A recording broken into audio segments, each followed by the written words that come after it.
আল্লাহর কোরআনটা কি মিথ্যা মনে করেছো? কোরআনের একটা ভুল পারলে বের করে দাও। এখন আমরা আল্লাহর বিরুদ্ধে নেমে যাব, আর জীবনে আল্লাহর কথা বলবো না। একটা কোরআনের ভুল পারলে বের করে দাও, আর নামাজ পড়বো না, মসজিদের পক্ষে ডাকবো না, আল্লাহ বলতে কিছু নাই বলিয়া ময়দানে নেমে যাব।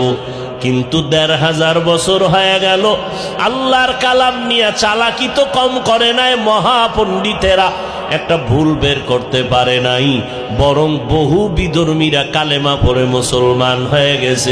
ও যুবক ভাই, নবীর আদর্শ দেখে কত বিধর্মী কালেমা পড়ে মুসলমান হয়, আর তুমি নবীর উম্মত হয়ে মুসলমানের ঘরে জন্ম নিয়া বেঈমানের পা চাটা গোলামি করো।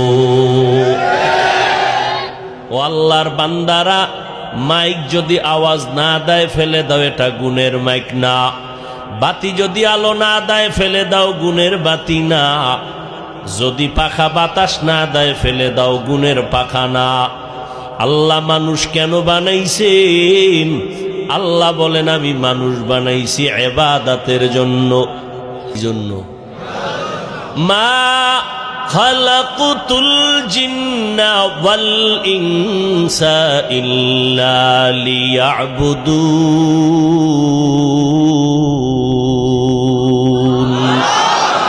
মা খালাকুতুল জিন্না ওয়াল ইনসি বাখা, জুজ ইবাদত নিস্তে মাকসুদ আজ্জাহা।